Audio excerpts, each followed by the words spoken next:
My wife filed for divorce, and in the middle of the hearing, a homeless man walked in and asked the judge, "Your Honor, may I show you something he doesn't know?" The courtroom doors opened at 10:47 a.m., and a man who looked like he'd been sleeping under a bridge walked straight down the center aisle. I was sitting at the defendant's table, though in a divorce hearing there's technically no defendant. Watching my wife Rachel describe me as a monster. She'd been crying for 6 minutes straight, perfect timing, just enough to seem genuine without overdoing it. The bailiff moved toward the homeless man immediately. "Sir, you need to, Your Honor." The man interrupted, voice rough but clear. "May I show you something?" He doesn't know. Judge Patricia Moreno looked up from her notes, one eyebrow raised. She'd been presiding over family court in Cook County for 17 years. I'd read that in her bio online while preparing for this hearing. She had sharp eyes and zero tolerance for theatrics. "Excuse me," she said. Rachel's face went white. Not pale, not flushed white, like every drop of blood had drained straight out. "My name is Daniel Hayes. I'm 36 years old. I work as a senior project manager for a construction firm, and until 3 months ago I'd been married to Rachel Chambers for 8 years. She filed for divorce on a Tuesday. No conversation, no warning. Just an envelope delivered to my office by a process server who apologized for interrupting my meeting. Inside, divorce papers and a sticky note in Rachel's handwriting that said, "Don't make this difficult." That was Rachel, always polite when she wanted to be cruel. The first few weeks after she filed, I tried to talk to her, tried to understand what happened. We'd had problems, sure, what marriage doesn't, but nothing that seemed divorce-worthy. We'd argued about money sometimes, about her spending habits, about her mother visiting too often, normal stuff. But every time I called, she sent it to voicemail. Every text went unanswered. Her lawyer, Janet Silverman, a shark with a corner office and a reputation for bleeding men dry, sent me a cease and desist letter after my 5th attempt. "Your client is harassing mine. All communication must go through counsel." So I got my own lawyer, Thomas Mitchell, 52, with 30 years of family law experience. Calm demeanor that reminded me of my dad. He'd looked at Rachel's filing and frowned. "She's claiming abuse," he said quietly, "emotional, financial, and verbal." My stomach dropped. "That's not true. I believe you, but we're going to need to prove it." The hearing had started at 9:30 a.m. Rachel's lawyer went first, building a narrative of a controlling husband who monitored every dollar, criticized every decision, isolated her from friends and family.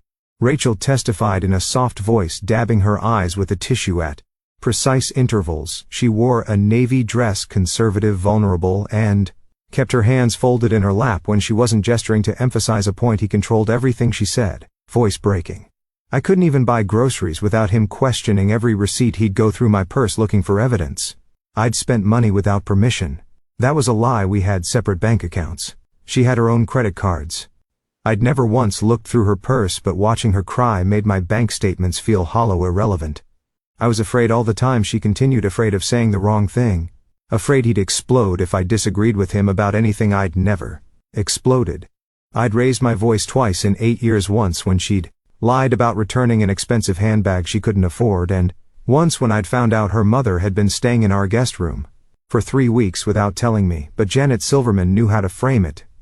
"When you say explode, can you describe what that looked like?" He'd get red in the face. Rachel said his hands would shake. He'd stand over me while I was sitting, using his height to intimidate me. Once he punched the wall right next to my head. The wall punch had happened, but it wasn't next to her head. It was in the garage after I'd found out she'd maxed out a credit card I didn't know she had, and I'd immediately apologized and paid to fix the drywall. Judge Moreno was taking notes. Her expression stayed neutral, but I saw her glance at me when Rachel mentioned the wall. Thomas leaned close. "We'll present our evidence next. Stay calm." But Rachel's performance was flawless.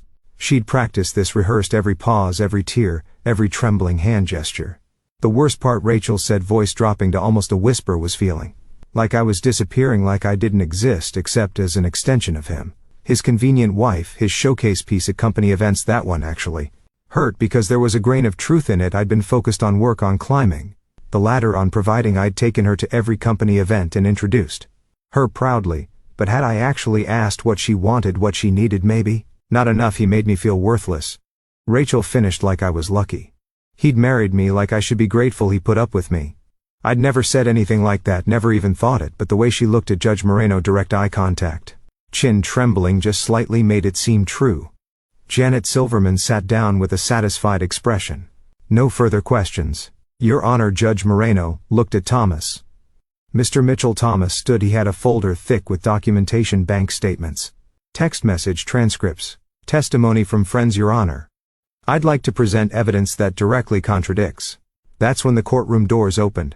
The homeless man stepped inside. He was maybe 60, wearing clothes that looked like they'd been slept in for weeks, dirty jeans, a jacket with stains I didn't want to identify, gray beard that hadn't been trimmed in months, but his eyes were clear, sharp, focused. The bailiff, Officer Marcus Rodriguez, according to his name tag, built like he could bench press a car, intercepted him immediately. Sir, this is a closed hearing. You can't be here, Your Honor, the man said, not looking at Rodriguez, keeping his eyes on the judge. May I show you something? He doesn't know I'd never seen him before in my life. Rachel's face went white. Judge Moreno set down her pen. Who are you? My name is Walter Freeman. The man said, I volunteer at the 5th Street shelter, serve meals, sometimes help where I can. He pulled a phone from his pocket, cracked screen held together with packing tape, battery probably from 2015, 3 weeks ago. I recorded something. You need to see Janet Silverman shot to her feet, Your Honor. This is highly irregular. We have no idea who this man is. Or sit down, counselor, Judge Moreno said sharply. Her eyes hadn't left Walter. Mr. Freeman, what exactly did you record? Walter took 3 steps forward. Officer Rodriguez tensed but didn't stop him. I record things. Sometimes, Walter said, when I see something that doesn't feel right. Learned that from being on the streets. Trust your gut. 3 weeks ago, this woman came to the shelter. He pointed at Rachel. My wife's mouth opened slightly. No sound came out. She wasn't there to help, Walter continued. She was there to meet someone. I watched them from the corner. Something about the way she looked around, nervous, secretive, made me pull out my phone. Judge Moreno gestured to Officer Rodriguez. Show me. Walter handed over his phone. Rodriguez connected it to the courtroom's display system using an adapter from the judge's tech setup. The screen flickered, then filled with shaky footage. Nighttime parking lot, sodium lights casting everything orange. A car sat at the far end. Rachel's silver Lexus, the one I'd helped her pick out 2 years ago. The timestamp read 1147 p.m. on March 15, the date I remembered clearly. Rachel had told me she was visiting her sister in Evanston, said she'd be home late. I'd fallen asleep on the couch, waiting. A man appeared on screen, walking across the parking lot, not homeless. Well-dressed, expensive coat, confident stride. He opened the passenger door of Rachel's car and climbed inside. They kissed immediately. Hungry, urgent. My chest tightened. Then Rachel's voice came through the courtroom speakers, clear, cold, nothing like the soft, broken tone she'd used on the witness stand. He still doesn't suspect anything. God, men are so stupid when they trust you. The man laughed. And the timeline? I'll file next month, April at the latest. I've been documenting everything, keeping a journal of his abuse. My therapist is on board. She'll testify that I've been describing controlling behavior for months. Smart, I know. Rachel's voice was smug, satisfied. I'll cry on the stand, say I was terrified. Judges always believe the woman, especially if she's pretty. I'll get the house, half his retirement, probably alimony. He's too nice to fight back hard. The man's hand moved to her thigh in the restraining order. Easy. I'll say he threatened me, that I'm afraid for my safety, that'll freeze his assets and make him look dangerous. Public perception is everything in these cases. The courtroom was dead. Silent. Even the court reporter had stopped typing. I sat frozen, watching footage of my wife planning my destruction, with the same casual tone she used to discuss dinner plans. The best part, Rachel continued on screen. His lawyer will advise him to settle. They always do. He'll be so afraid of losing in court that he'll give me everything. Just to make it stop, I'll walk away with at least $400,000, probably more. The man kissed her neck. You're vicious. I love it. I'm practical, she corrected, and I'm tired of being married to a boring project manager who thinks a nice dinner is Olive Garden. I want more. I deserve more. When can we go public? After the divorce is final. I'll tell everyone he was abusive and controlling, that I barely escaped. With my life, I'll be the brave survivor. You'll be my supportive new partner who helped me heal. No one will ever know we've been together for 2 years. 2 years we've been married for 8. The video ended. The screen went black. Nobody moved. Judge Moreno's face had gone from neutral to stone. She looked at Rachel, who'd gone from white to gray, then to Janet Silverman, who looked like she wanted to crawl under her table. Your Honor, Janet started. Is this a public parking lot? Judge Moreno asked Walter. Yes, ma'am. 5th Street shelter. No gates, no privacy expectation. I checked with a lawyer before I came. It's legal, Judge. Moreno turned to Rachel. Miss Chambers, do you wish to revise your testimony? Rachel's mouth opened, closed, her eyes darted to the exit. She looked at me for the first time since. The video started not with remorse, not with shame, with pure undiluted rage, like I'd somehow orchestrated this, like I'd betrayed her. "I need a recess," Janet Silverman said quickly, standing. "My client needs time to deny," Judge Moreno said flatly. She closed her notebook with a sharp snap. "This hearing is over." She looked directly at Rachel. "I'm dismissing your petition with prejudice. Your claims of abuse are clearly fraudulent. Your documented plan to commit perjury and fraud against Mr. Hayes has been submitted as evidence. If Mr. Hayes wishes to file countercharges, and I strongly suggest he does, this court will fully support those proceedings." Janet Silverman's face had gone pale. "Your Honor, your client just committed multiple felonies. In my courtroom, counselor, I suggest you advise her to get a criminal defense attorney." Judge Moreno looked at Thomas. "Mr. Mitchell, I'll expect your counterclaim within the week. Perjury, fraud, conspiracy to commit fraud, and anything else you can document." Thomas stood. "Yes, Your Honor." Rachel exploded. She shot to her feet, chair scraping back hard. "You set this up," she screamed at me. "You paid him. You, Officer Rodriguez." "Move fast, ma'am. Sit down. This is bullshit." Rachel's voice had lost all its soft vulnerability. This was the real Rachel, the one I'd glimpsed maybe 3 times in 8 years, always quickly hidden. "He's manipulating all of you. That video is fake. It's Miss Chambers." Judge Moreno's voice cut through like a blade. "Sit down." Rachel sat, but her hands were shaking, not with fear, with fury. Judge Moreno stood. "We're adjourned, Mr. Mitchell.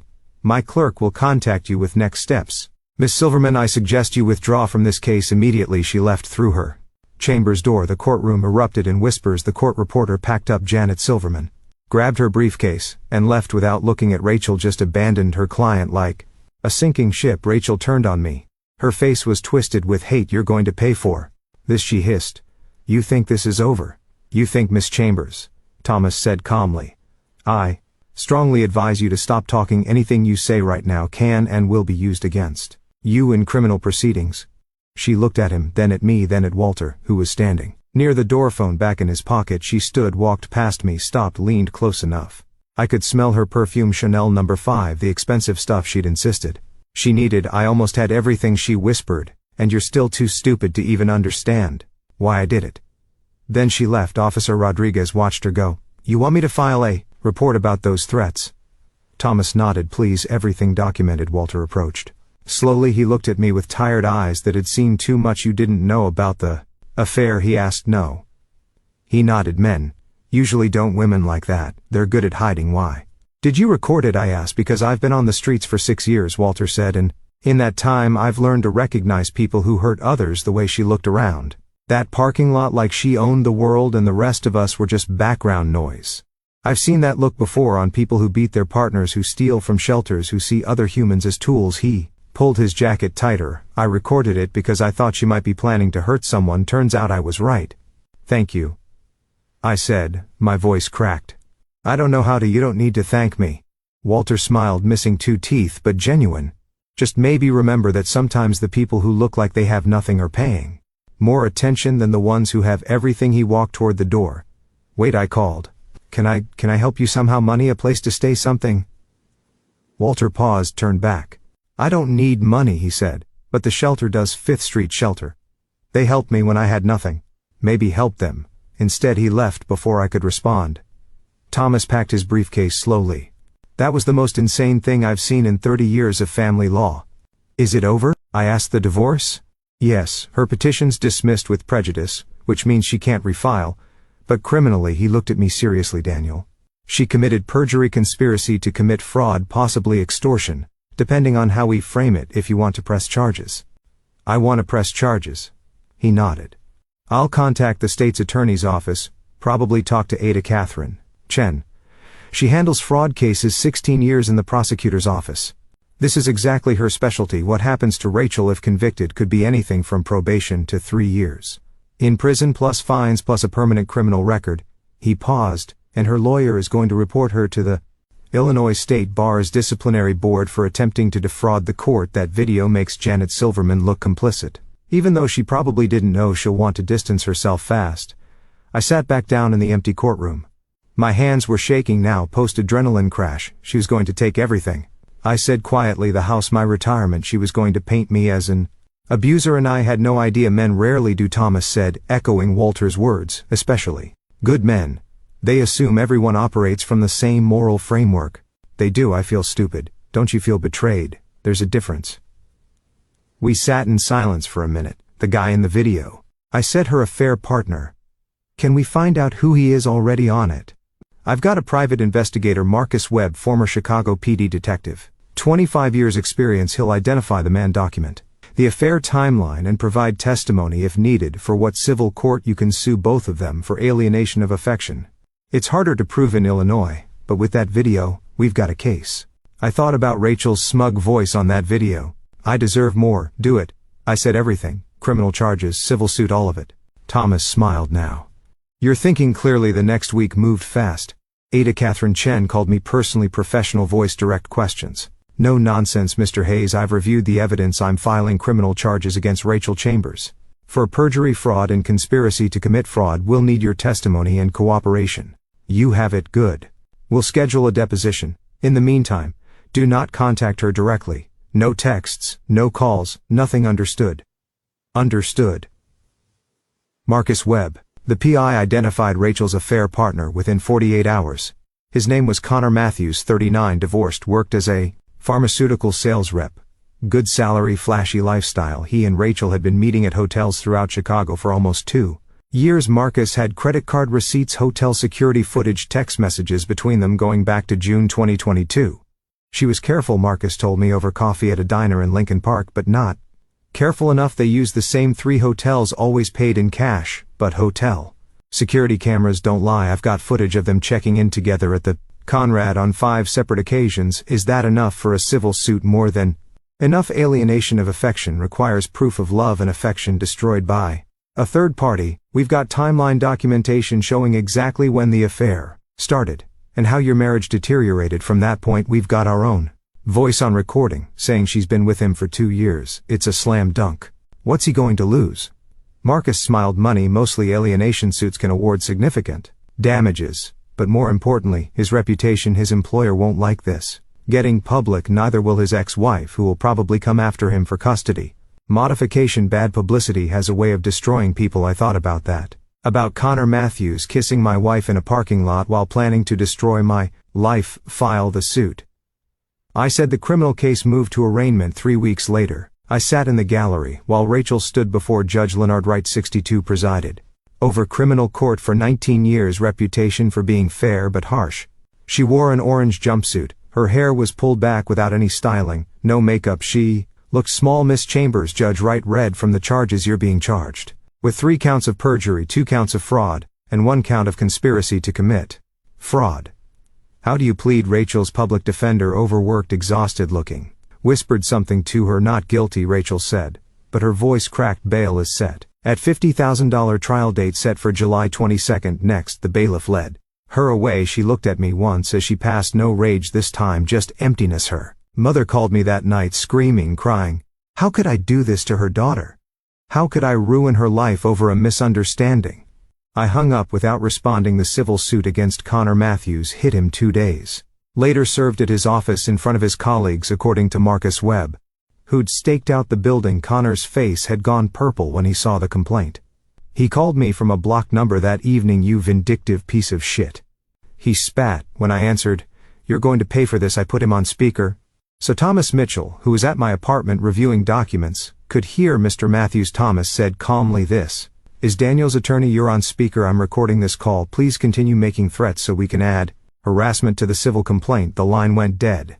Thomas smiled.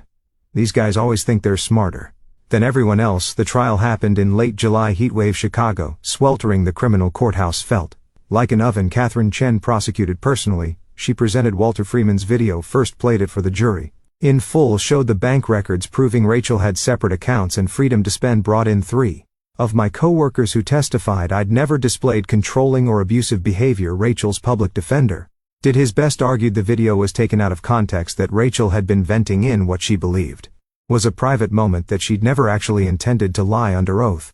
But then Catherine put Rachel's therapist on the stand, Dr. Michelle Torres, licensed clinical psychologist, 12 years in practice. Did Miss Chambers discuss her marriage with you? Catherine asked. Yes. She came to me 6 months before filing for divorce. said she. Needed documentation of abuse for legal proceedings. Documentation of abuse, not treatment for abuse.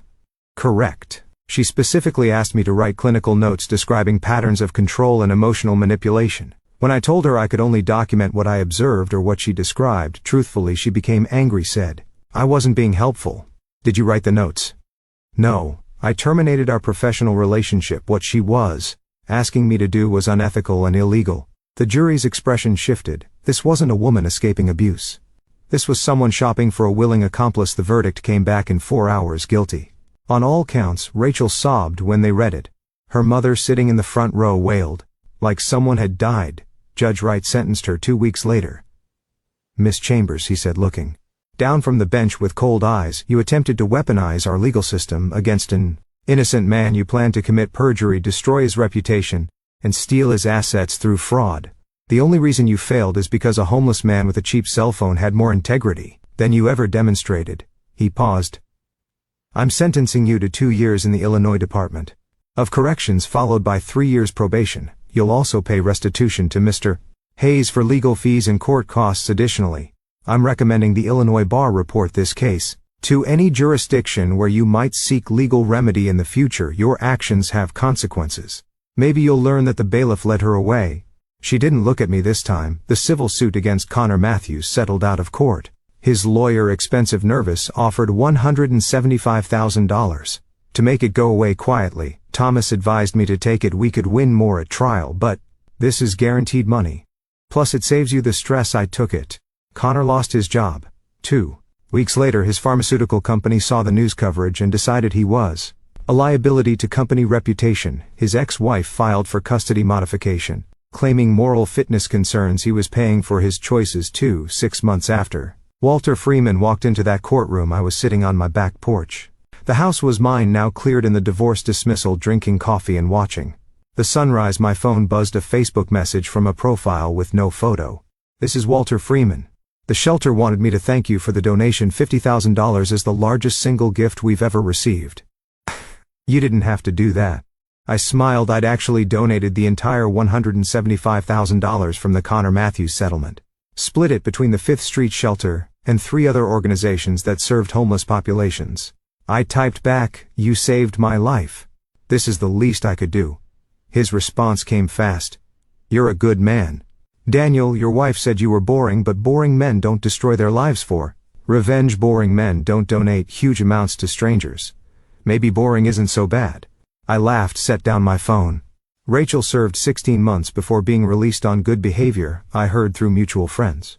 She'd moved to Ohio, working retail, living with her mother. The criminal record made professional employment nearly impossible.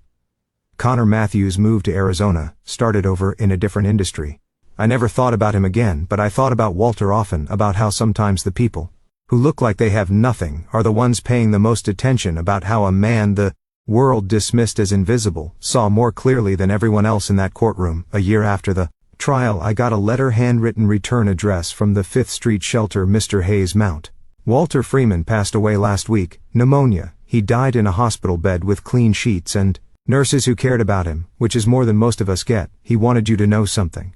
He said that video wasn't the first time he'd seen your wife at the shelter. She'd come once before 6 months earlier. During a Christmas dinner service, she'd complained loudly about the smell, said homeless people didn't deserve nice things, and left early after taking photos for her social media. Walter said he recognized evil when he saw it, not the dramatic kind, the casual kind, the kind that looks good on the surface but hurts people without thought. He said saving you from her wasn't heroism, it was just one human being helping another. He said you'd understand that. We think he was right. The staff at 5th Street Shelter. I read that letter 3 times, then I framed it and hung it in my home office right next to my desk, because Walter Freeman taught me something more valuable than any MBA or career success ever could. That truth doesn't need you to defend it. It just needs a witness.